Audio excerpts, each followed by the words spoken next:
Hello' everyone, মই কুমকুম বৰাই আপোনালোক সকলোকে পুনৰবাৰ স্বাগতম জনাইছোঁ মোৰ চেনেল কুচিছ কিটচেনলৈ। আজি মই আপোনালোকৰ বাবে লৈ আহিছোঁ একেবাৰে সহজ আৰু খুব কম সময়তে বনাব পৰা ক্ষীৰৰ এটি ৰেচিপি। তেনেহ'লে চাই লওঁচোন আহক কেনেকৈনো বনালোঁ। ইয়াৰ বাবে মই প্ৰথমতে লৈছোঁ এনেকুৱা কাপেৰে 1 কাপ মাখনা, আৰু যিকোনো গ্ৰ'চাৰী ষ্ট'ৰতে এইটো এভেইলেবল হয়।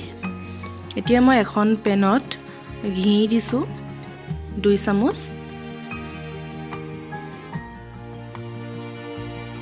ঘিখিনি গলিবলৈ আৰম্ভ কৰোঁতে মই মাখনাখিনি ইয়াত দি লৈছোঁ।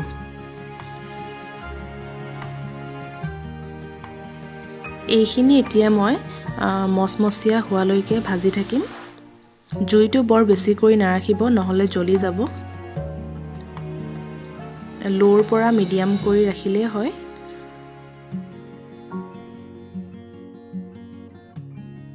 এইটো ক্ষীৰ বনাবলৈ যিমান সহজ সিমানেই টেষ্টি।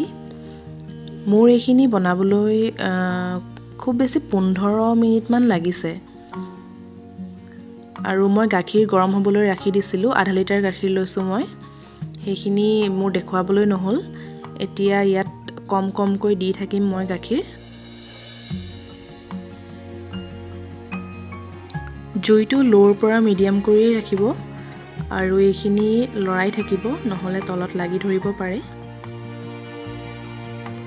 এতিয়া মই ইয়াত তেজপাত দি দিছোঁ এখিলা।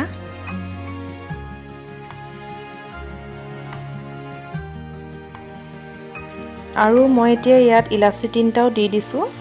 আকৌ এইখিনি মই ভালকৈ লৰাই থাকিম। মই বৰ বেছি ক্ষীৰ বনোৱা নাই, কাৰণ আমাৰ ঘৰত মিঠা খোৱা মানুহ বেছি নাই। আপোনালোকে নিজৰ হিচাপত ল'ব। মই 1 কাপ মাখনাত আধা লিটাৰ লিকুইড গাখীৰ লৈছোঁ।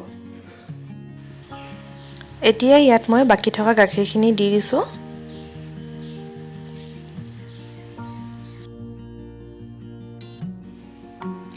গাখীৰখিনি অকণমান শুকাই ডাঠ হৈ আহিছে, আৰু মই এতিয়া মাখনাখিনি চামুচ এখনেৰে এনেকৈ ভাঙি ভাঙি দিছোঁ।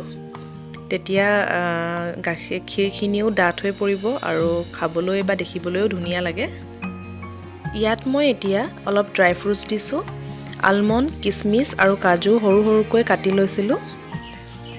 এইখিনি খুব ধুনীয়া ডাঠ হৈ আহিছে এতিয়া, আৰু অকণমান সময় মই সিজিবলৈ দিম এইখিনি।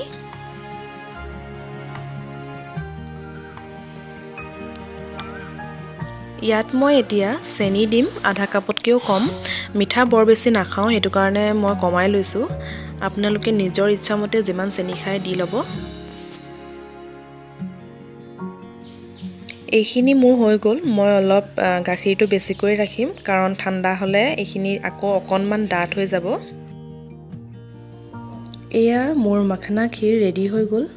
খুব সহজ আৰু কম সময়তে বনাব পাৰি। আপোনালোকেও বনাই চাবচোন। ভিডিঅ'টো চোৱাৰ বাবে ধন্যবাদ। আৰু যদি মোৰ ভিডিঅ'বিলাক ভাল লাগিছে তেনেহ'লে লাইক, কমেণ্ট, শ্বেয়াৰ আৰু ছাবস্ক্ৰাইব কৰি দিব। আৰু কাষতে থকা বেল আইকনটো প্ৰেছ কৰি অল কৰি দিব, যাতে মোৰ আহিবলগীয়া নতুন ভিডিঅ'ৰ ন'টিফিকেশ্যনসমূহ আপোনালোকে পাই থাকে। তেনেহ'লে আজিলৈ আহোঁ। ধন্যবাদ।